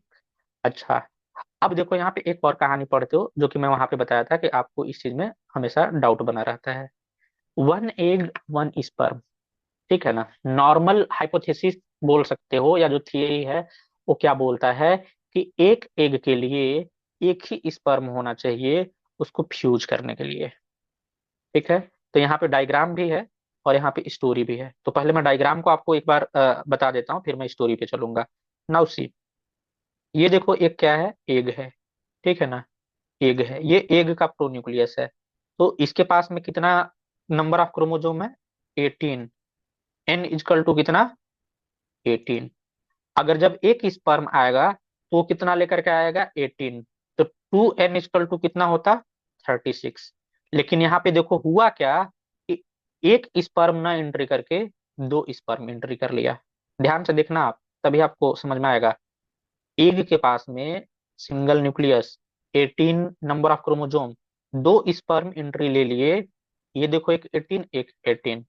अब यहाँ पे जब ये आपस में मिक्स होंगे तो क्रोमोजोम का नंबर कितना हो जाएगा, 54। 18 3 जा 54। अब जब फर्स्ट क्लीवेज होगा तो ये देखो क्या हो रहा है, सब रैंडमली ये सेपरेट हो रहे हैं। और आफ्टर द क्लीवेज, जब दो बार क्लीवेज हो जाएगा, दो बार क्लीवेज होगा तो एक बार में दो, दूसरे बार में चार बनेगा। यहाँ पे देखो एक सेल के पास 34 क्रोमोजोम चला गया, एक के पास 24 चला गया, एक के पास 32 चला गया, और एक के पास 18 चला गया। जबकि होना क्या चाहिए था, 36 होना चाहिए था, बट सब में रैंडम। तो आप यहाँ देखो लास्ट में क्या है, disintegrating cell, death of embryo.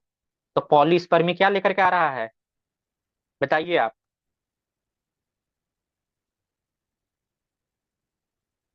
बोलो। डेथ ऑफ एक ओके, एम्ब्रियो को डेथ करा दे रहा है। तो बताओ, कोई भी एग चाहेगा कि मतलब इतना पूरा लंबा चौड़ा प्रोसेस अपना एनर्जी को कंजर्व करके रखे, या स्पर्म का इंतजार करे, उसको सिग्नल भेजे, फर्टिलाइजेशन हो, और फर्टिलाइजेशन के टाइम पे एक से ज्यादा स्पर्म आकर के उसका जीवन तहस नहस करके रख दे? ऐसा कभी चाहेगा वो?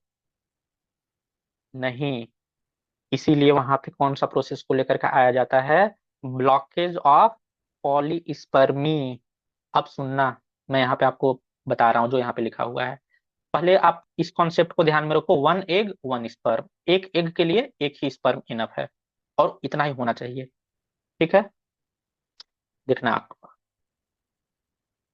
As soon as 1 sperm enters the egg, the fusibility of the egg membrane which was necessary to get the sperm inside the egg become a dangerous liability। बात को समझिएगा क्या बोला गया है। एक एग के लिए जब एक स्पर्म फ्यूज कर रहा है तब तक तो सही है, यहां तक तो कोई दिक्कत नहीं है। लेकिन जब एक से ज्यादा स्पर्म एंट्री करेगा तो ये क्या हो सकता है इसके लिए, डेंजरस।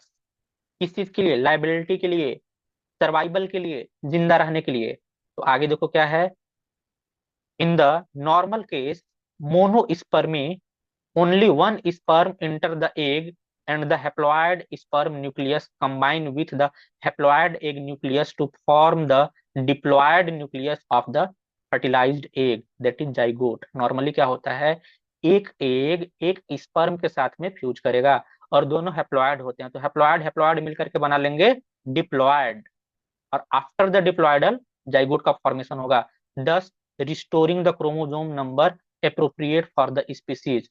और इसी प्रोसेस से पूरे स्पीसीज के लिए क्रोमोसोम के नंबर को सेम रखा जाता है। चलो देखो आप,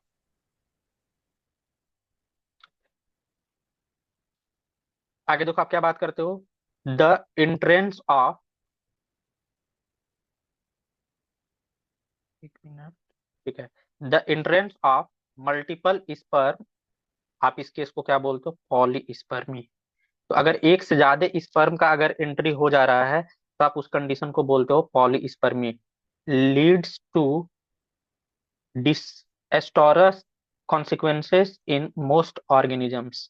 ठीक है ना, तो ये कैसा लेकर के आ जाएगा, डिसएस्टोरस कंडीशन को लेकर के आ जाएगा, जिसमें कि उस ऑर्गेनिज्म का डेथ हो सकता है। In sea urchins fertilization by 2 sperm result in a triploid. आप देखो यहाँ पे किस चीज का फॉर्मेशन हो गया है, ट्रिप्लॉयड कंडीशन का बन गया है, जिससे क्या हो जाएगा कि nucleus in which each chromosome is represented 3 times rather than twice. करना कितना चाहिए, 2 बार, रिप्रेजेंट कर कितने बार रहा है, 3 टाइम, और ये क्या हो जाता है, लिथल हो जाता है। डायग्राम्स आपको दिखाया गया है, बताओ इसको समझने में किसी को कोई दिक्कत है तो बताए कि कैसे पॉलीस्पर्मी डेथ को कॉज कर सकता है, के पीछे का मेन वजह क्या है, आप उस चीज को यहाँ पे देख सकते हो। ये चीज है तो इसको रोकना होगा, अब उसके लिए हम लोग पढ़ेंगे। आगे बढ़ो, यस सर।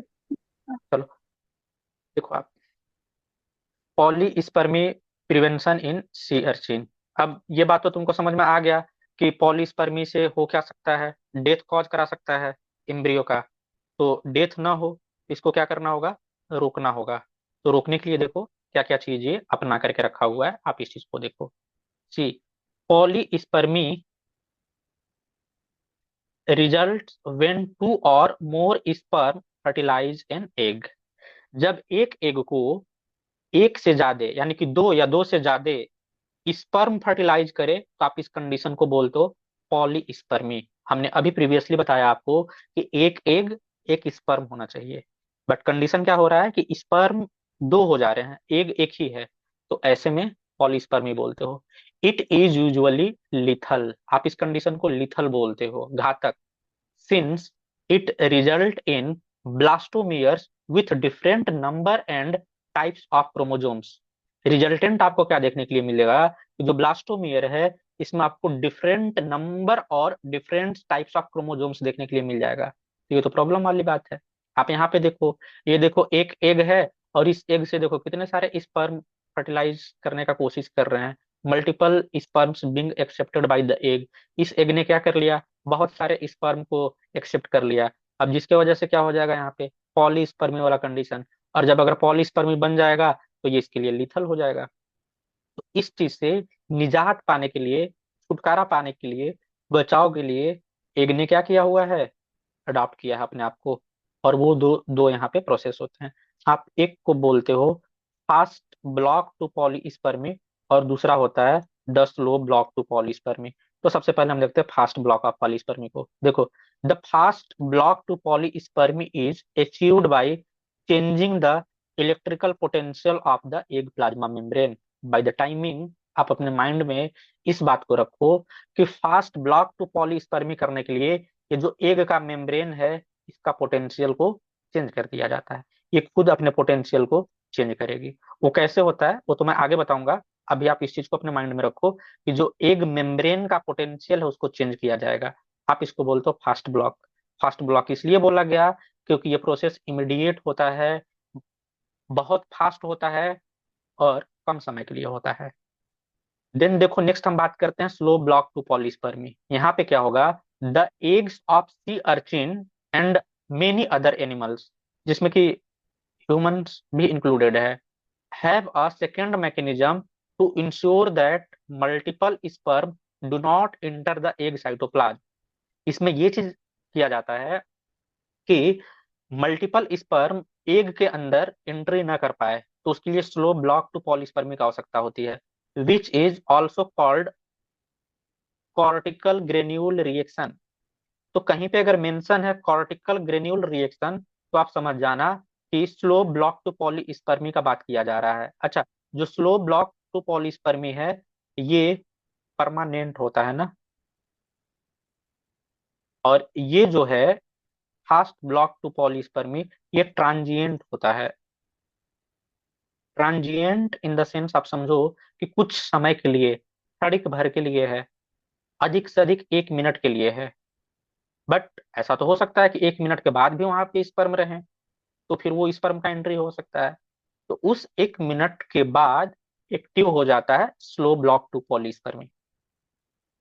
आप अपने माइंड में एक चीज को अभी ध्यान में रखो कि मल्टीपल स्पर्म के एंट्री को रोकने के लिए, दैट मीन्स कि पॉलीस्पर्मी के प्रिवेंशन के लिए सी अर्चिन दो स्ट्रेटजी को अपनाता है। एक फास्ट ब्लॉक टू पॉलीस्पर्मी और दूसरा the slow block to polyspermy. क्या इतना बात क्लियर है? बताइए। Okay, nice. अब आप यहाँ पे देखो होता क्या है। जब मैं बात करूंगा fast block of polyspermy in sea urchin का, तो आप इस ग्राफ से देखो, बहुत केयरफुली सुनना, तभी आप इस बात को समझ पाओगे। आप इस ग्राफ को देखो, यहाँ पे -100 है, यहाँ पे -15 है, तो यहाँ पे कितना होगा, -70। जनरली जो एग होती है, एग का जो आप बोल सकते हो मेम्ब्रेन पोटेंशियल है, नॉर्मल या रेस्टिंग फेज में कितना होता है, -70 मिली वोल्ट। याद रहे, जैसे एक स्पर्म एंट्री करेगा ये बढ़ करके कितना पहुंच जाएगा, +20 तक। जब -20 मिली वोल्ट था, मेम्ब्रेन पोटेंशियल नेगेटिव में था, तो ये अलाउ कर रहा था स्पर्म के साथ बाइंड करने के लिए। लेकिन जैसे ये +20 में पहुंच जाता है, अब ये स्पर्म के साथ में बाइंड नहीं करेगा। इतना बात समझ में आ रहा है? जब एग का मेम्ब्रेन पोटेंशियल -70 मिली वोल्ट था, स्पर्म के साथ बाइंड करने के लिए अलाउ कर रहा था। लेकिन जैसे एक स्पर्म एंट्री करेगा, इमीडिएट एग का मेम्ब्रेन पोटेंशियल बढ़ जाएगा। अब आपके माइंड में आएगा कि एग का मेम्ब्रेन पोटेंशियल बढ़ा कैसे, स्पर्म की वजह से। मेरे बच्चे, आप इसको ऐसे समझो कि ये जब एग है और ये स्पर्म है, ठीक है, ये जब स्पर्म अंदर एंट्री लेगा, तो यहाँ पे ये क्या करता है, कुछ सोडियम चैनल को ओपन कर देता है, या इसके साथ में कुछ सोडियम अंदर चले जाते हैं। अब आपको बहुत अर्लियर टाइम से पता है कि किसी भी सेल का अंदर का जो चार्ज होता है वो कैसा होता है, नेगेटिव होता है, ठीक है। तो इस स्पर्म के साथ में जब कुछ सोडियम अंदर जाएंगे, तो ये जो चार्ज नेगेटिव था ये किस में कन्वर्ट हो जाएगा, पॉजिटिव में। तो पहले जो -70 मिली वोल्ट था, अब वो कितना हो जाएगा, +20 मिली वोल्ट। लेकिन ये कितना समय के लिए रहेगा, मात्र 1 मिनट तक के लिए, अधिक से अधिक। लेकिन जब तक ये चार्ज पॉजिटिव है अंदर का, मेम्ब्रेन का पोटेंशियल ये देखो +20 तक, तब तक कोई भी स्पर्म अब इसके साथ में बाइंड नहीं कर पाएगा। तो आप यहाँ पे देखिए कुछ पॉइंट मेंशन है, आप उसको समझो। मेम्ब्रेन पोटेंशियल, ये ग्राफ का यहाँ पे ये दिया हुआ है, और यहाँ पे देखो सेकंड दिया हुआ है। तो आप ये बात देखो कि जो पॉजिटिव वैल्यू है वो लगभग कहाँ तक है, 60 सेकंड तक। 60 सेकंड के बाद ये देखो नीचे, जीरो के बाद तो निगेटिव हो जाएगा ना, तो ये वैल्यू अगेन निगेटिव में पहुंच जाएगा। समझ में आ रहा है इस बात को? अब आप यहाँ पे देखो क्या मेंशन है, जो मेम्ब्रेन पोटेंशियल है, before the addition of sperm the potential difference across the egg cell membrane is about -70 millivolt. जब तक स्पर्म एग के साथ बाइंड नहीं किया था, तब तक एग का मेम्ब्रेन का पोटेंशियल -70 मिलीवोल्ट था। Within 1 to 3 seconds after the fertilizing sperm contact the egg, the potential shift it in positive direction। जैसे ही एक स्पर्म एग के साथ में बाइंड कर लेगा, 1 से 3 सेकंड के अंदर अंदर जो मेम्ब्रेन पोटेंशियल है -70 से पॉजिटिव की तरफ मूव कर जाएगा। और कितना पॉजिटिव? +20। अब देखो ये क्या है, ट्रांजिएंट ब्लॉक है, 2 से 3 सेकंड में हो जाएगा। 2 से 3 सेकंड में हो रहा है, इसीलिए आप इसको बोलते हो fast block of polyspermy. Triggering of electrical response in egg membrane, ये क्या कर रहा है, एग मेम्ब्रेन का जो पोटेंशियल है उसको ये क्या कर रहा है, ट्रिगर कर रहा है, मतलब निगेटिव से पॉजिटिव में लेकर के जा रहा है। आयन चैनल गेट्स ओपन, जब स्पर्म गया उसी टाइम पे आयन चैनल ओपन हो गया, और ये आयन चैनल किसको अंदर लेकर के जाएगा, सोडियम आयन को। तो सोडियम आयन Na+, अंदर क्या चार्ज हो जाएगा, पॉजिटिव चार्ज। तो देखो आप यहाँ पे क्या मेंशन है, sodium ion changes membrane potential. ये बात समझ में आया कि नहीं?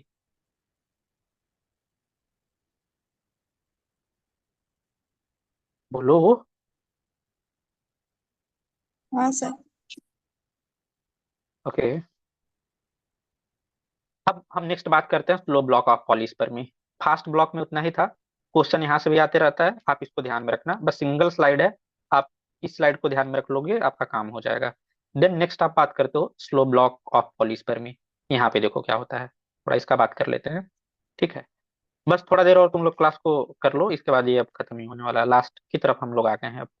Now see, the fast block to polyspermy is transient. ये बात तो हमने पहले ऑलरेडी मेंशन कर दिया कि ट्रांजिएंट होता है।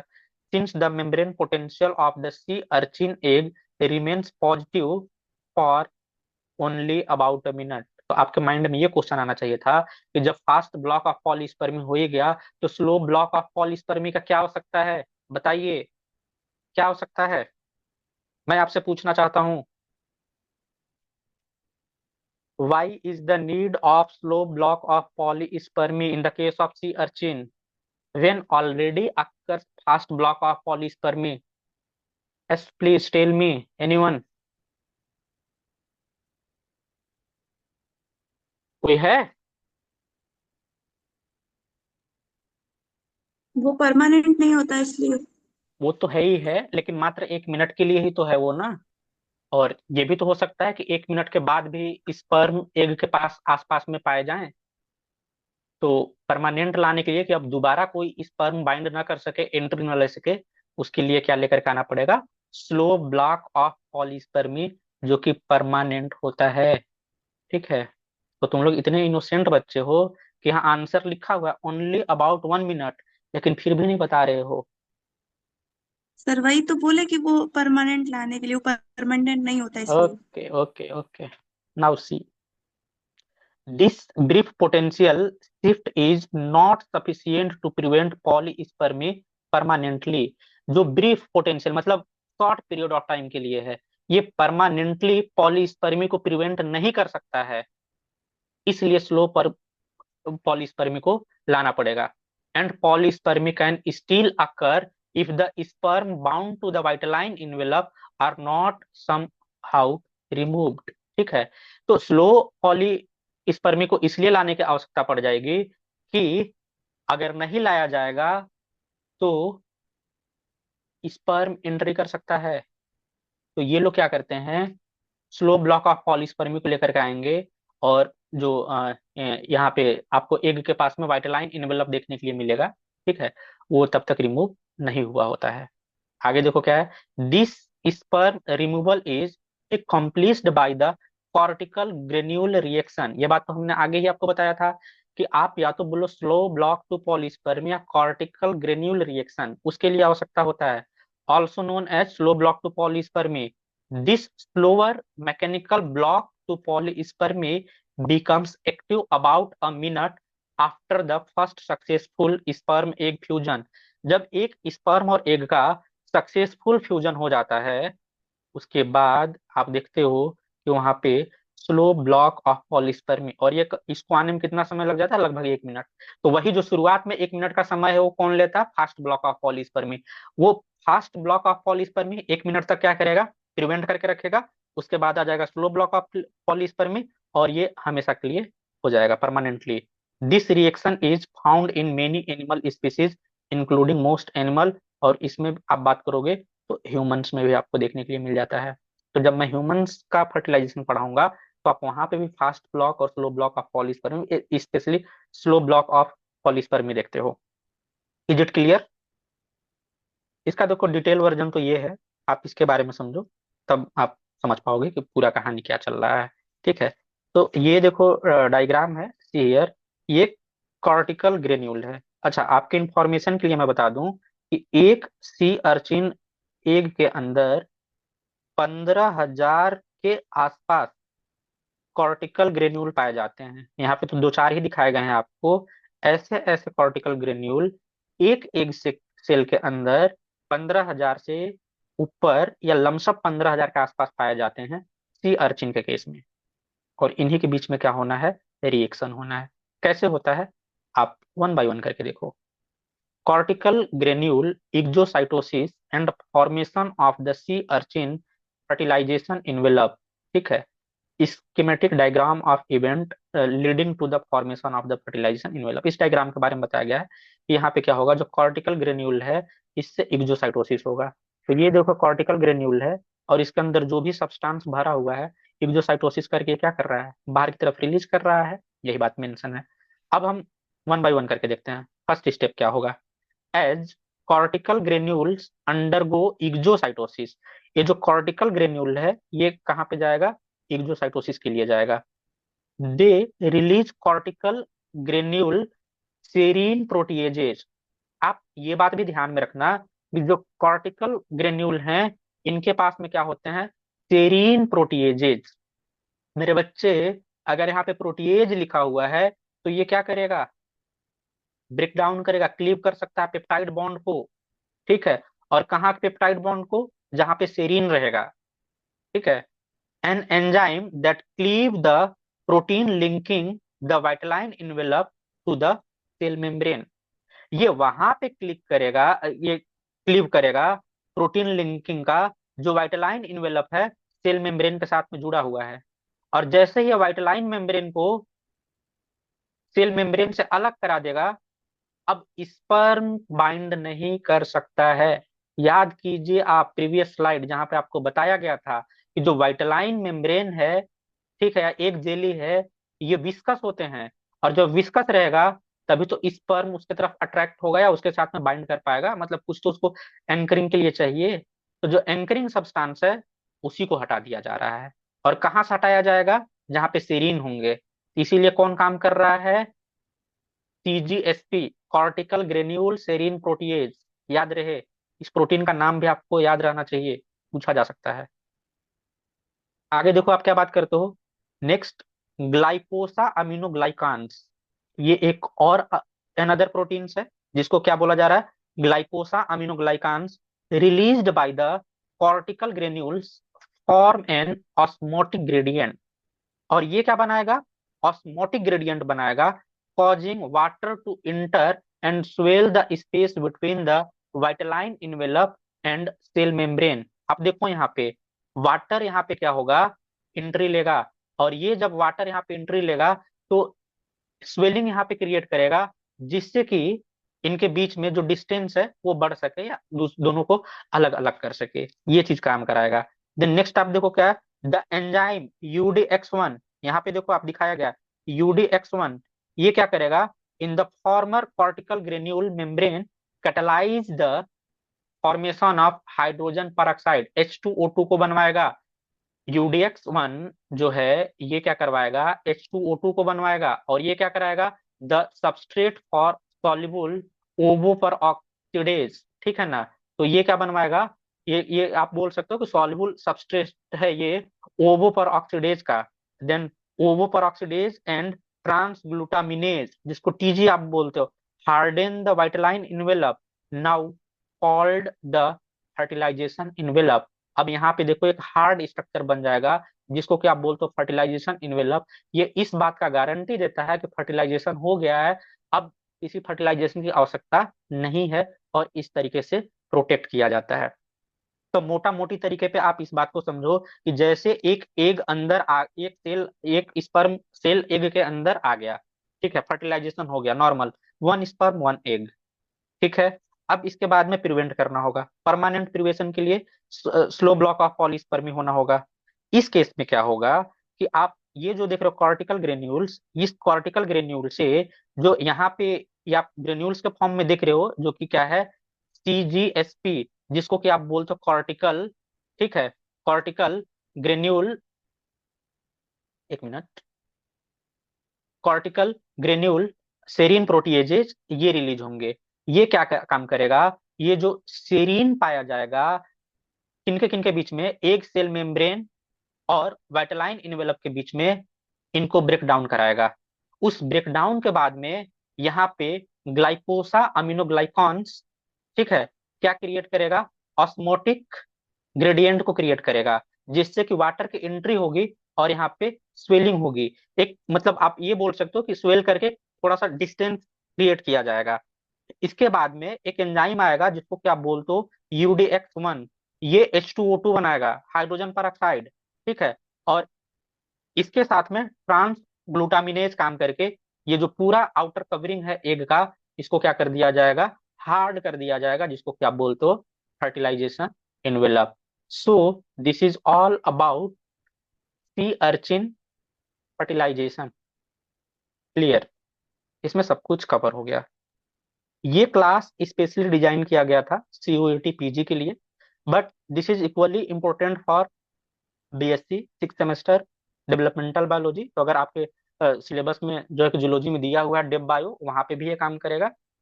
और इसके अलावा जहां जहां पे भी डेवलपमेंटल बायोलॉजी मेंशन है, आइदर गेट का एग्जाम हो, IIT जैम हो, या फिर MSc का एग्जाम के लिए, वहां पे भी ये इक्वली इंपॉर्टेंट है। तो आप इसको इस हिसाब से पढ़ना कि इन फ्यूचर भी आपका काम करे।